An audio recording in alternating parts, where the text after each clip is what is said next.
Welcome back to the Road Team Podcast, episode number 10. We're back after a week hiatus.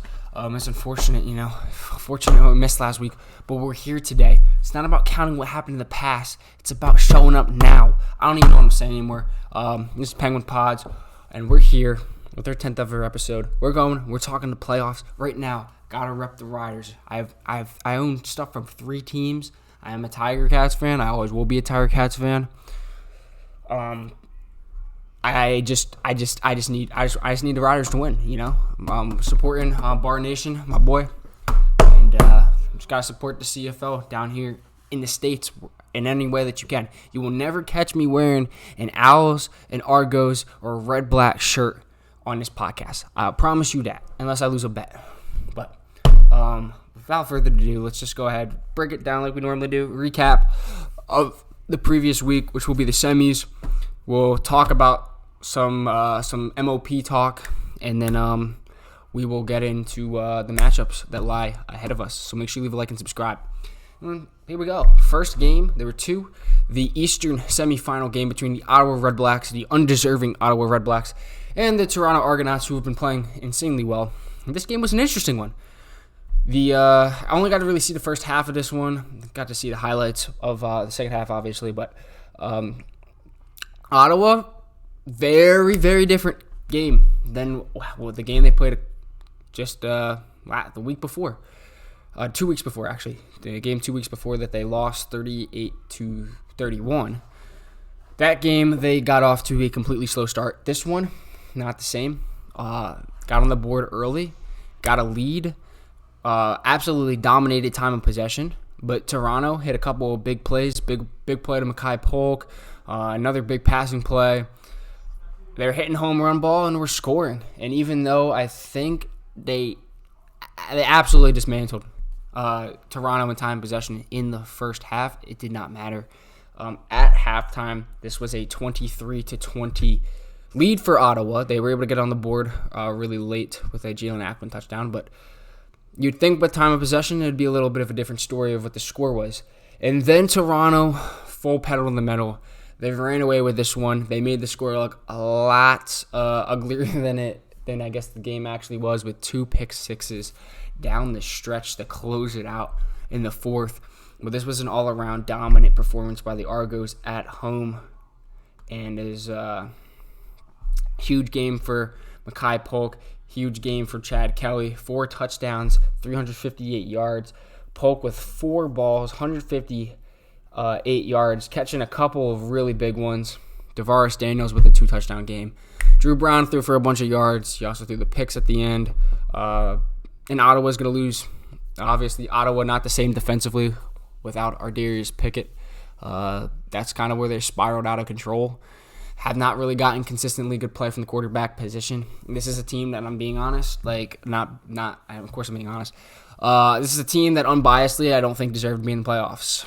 I'm a Tiger Cats fan, so again I'm salty, but this is a team that had its better games and better days in the early part of the season and kind of fell off. And I really think part of that is defense not playing at the same level. Part of it is not having a running back. They lost Raquel Armstead for whatever reason. I don't know if he was a locker room problem or whatnot. His production was fine. They released him. Did not have really a solid back. They were using Braylon Addison. Back there and Dedmond. So they just did not run the ball at all. Looking at their stats, they had 20-something yards of rushing. Their best running back's probably Dustin Crum. And, yeah, quarterback production, when you become one-dimensional, it's kind of hard. A lot of really good offensive weapons on that team, but they didn't get the job done. So congrats to Toronto. They move on and get a very, very satisfying win at home to go ahead and take on Montreal this week. Now, for the West Final, this game was a little bit of a better game per se, I would think. A lot of people do love a lot of points.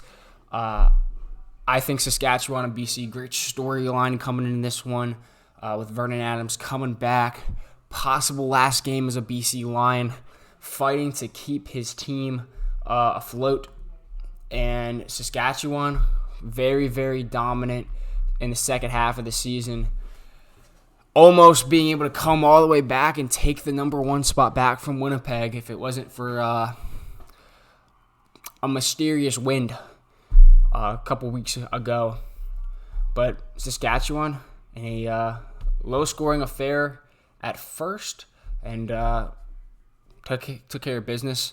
Very, very solid game for Trevor Harris. I think he's been the difference maker for the Riders team. We saw how they were in Shea Patterson. I said at the beginning of the season that play was not sustainable. It wasn't, but now they have a quarterback who's playing very well, have a very good group of receivers. You have A.J. Ouellette and Raquel Armstead in that backfield. Ouellette with a couple of big runs in this game, 2-touchdown performance for him. Very, very, very solid group of receivers. Very solid. Emilus Johnson, Schaefer Baker, Stearns, 1 through 4. Tough matchup for opposing defenses. Vernon Adams throwing 3 picks. The big one at the end going to potential defensive MOP, Roland Milligan, securing one in the end. Saskatchewan taking that 28-19 lead. BC threatening late, but not able to punch anything in. And that was the story of this game. Very, very dominant performance from the Riders defense, keeping BC out of the end zone a majority of this game. And the Riders deservingly moving on, going ahead, and playing in the West Final against big-time rival, the Winnipeg Blue Bombers. So that's our quick little recap. Now for MOP talk real quick. This isn't going to be too extensive. I've already said this before. It's between Bo Levi Mitchell, absolute dog, and Brady Oliveira. The award's going to go to Brady Oliveira. It just is. I don't want it to, but this award's going to go to Brady Oliveira. Winnipeg, number 1 spot in the West. Obviously, this is most outstanding player, not most valuable player. So, technically, record-wise, doesn't play into as much of a factor, but we know it does. It's kind of a hybrid, I would say, of any award that's most valuable or most outstanding is always going to be somewhat of a hybrid of the two. It's never usually just one or the other. Brady Oliveira, very, very fun season to watch. Played on a winning team, was the heart and soul of that offense. Very, very good stat line finishing off the year. I should have had those stats actually ready. That would be what a prepared podcast host would do. But 1,353 rushing yards, easily leading the league there. Didn't really get in the end zone too much until the end of the year when Chris Drevler got hurt, but very, very good season. Also a very, very good threat in the receiving game, one of the best receiving running backs in the game. Always getting heavy touches, always running through contact, always putting his team in better positions to win ball games. So Brady Oliveira probably will win this award. However, I like to rise, the question, why not Bo Levi Mitchell? Why not? 32 touchdowns, well over 5,000 yards, single season Hamilton Tiger Cats record holder. Why not Bo Levi Mitchell? Why not? This team at the beginning of the year, let's be real, okay? Let's be real. If this team had a competent defense at the beginning of the season, or a competent defensive coaching-wise, because when Chris Jones came in, the whole nature of this team completely switched. If he had a solid defense, I understand Bo made some mistakes at the beginning of the year, but he got benched at one point. But I don't know what just happened. Something just flashed. The thing is, though, if the Tigers had a solid defense, they would be a playoff team, probably would be a 9-10 win team. And then, for sure, you would give the award to Bo. I know that he struggled with turnovers. He threw up a lot of interceptions. I think like 17. Something like that. I can confirm it right now. A lot of interceptions, turned the ball over a lot, got benched, but this his ability to come back, he looked so good. I'm not a fan of pocket passers, if I'm being honest. I love guys like Vernon Adams and Trey Ford that move around. I don't like people like Dustin Crum that only move around and don't throw the ball. I like a nice balance between the two. But Levi Mitchell doesn't move around like that, but his footwork, his pinpoint laser accuracy in the second half of the season, outstanding. Why not give it to Bo Levi Mitchell? Right now, internet not loading, so a little difficult to see how many interceptions Mr. Bo Levi Mitchell did through. But not only that, the outstanding aspect of his play on the field, also his leadership, the way that people rallied around him, the Boveralls, 4-1 in the Boverall era. Like, I think that everyone really gathered around him when the defense and offense and special teams started playing on one accord, and this team was a very, very fun team, all united, and Bo Levi Mitchell played a massive role in uniting the team together. I think people really love playing for him. Fans love watching him. So I say outstanding. But that's just me giving biased talk. That's it on MOP talk. It's going to go to Brady Oliveira, but I want it to go to Bo Levi Mitchell.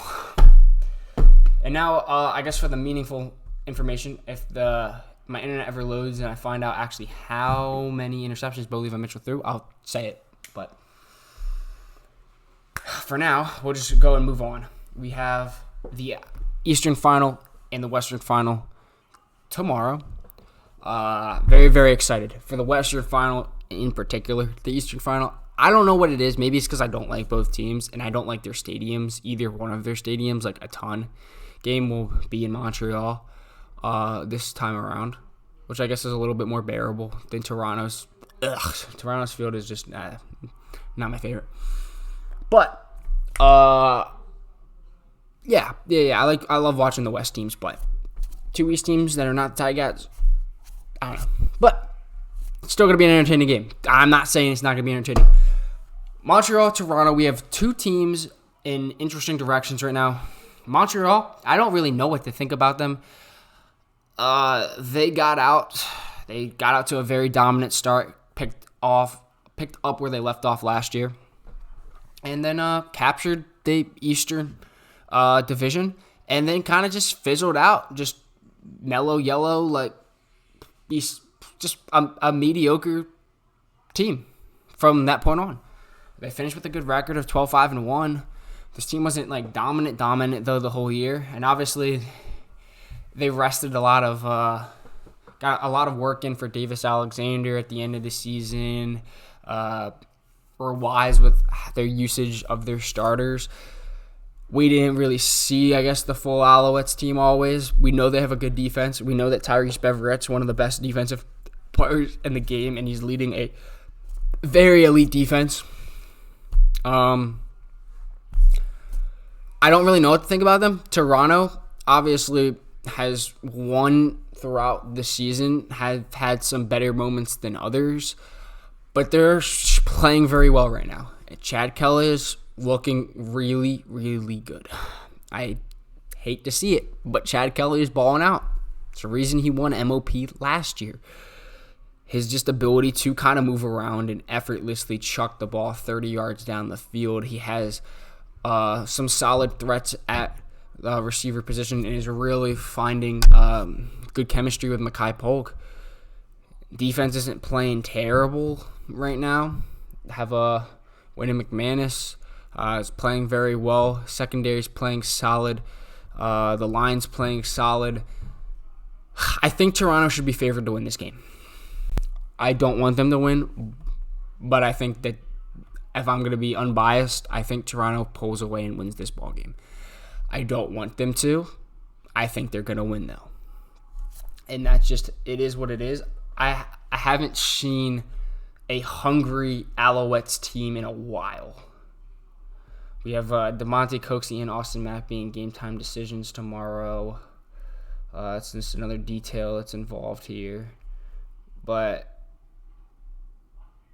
I know the Alouettes are heavily favored to win this game. I just can't see it. I hope they do. I think Toronto has the better matchup. This game could go either way very easily. I think Toronto rides their momentum. They go and get a win on the road and take care of business here. So that's that game. Then the West Final. This one's really, really interesting. Saskatchewan beats Winnipeg early in the season. Winnipeg beats them back-to-back times in the Labor Day Classic and the Banjo Bowl. Some really, really good games throughout the entire year. This is a tight matchup. I've made it known that Winnipeg has flaws. They have a lot of them. So does everybody, though. They're not this mighty high horse number one team that I think people were painting them out to be as they were going on their massive win streak. I mean, they completely ran through Edmonton twice. They beat Saskatchewan twice, obliterated the Ticats.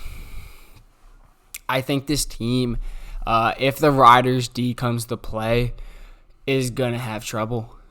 Brady Oliveira is going to be a big factor of making sure that this team can move the ball down the field. But ultimately, if they do not have a passing attack,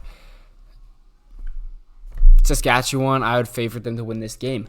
Home field advantage in Winnipeg is going to be very important, and the crowd's going to be into it. I think this should be a very, very good environment. This is going to come down, I think, most, though, to the quarterbacks. Can Zach Collaros be the Zach Collaros of previous years that has gotten his team to the Grey Cup, or will we see 2024 Zach Collaros? Will we see Trevor Harris playing mistake-free football, not trying to be a superhero, but just getting the ball in his playmakers' hands?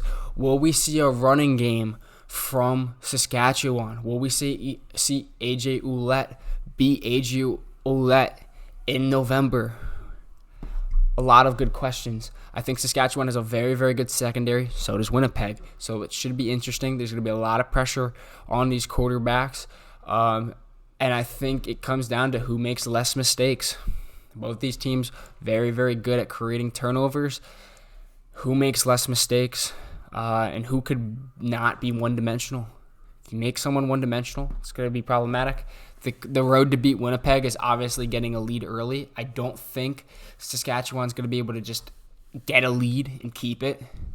So this is going to be a slow, methodical, back-and-forth game that I think is going to come down to the very end. And hopefully no one hits a goalpost on the final possession of the game and we see the Riders win.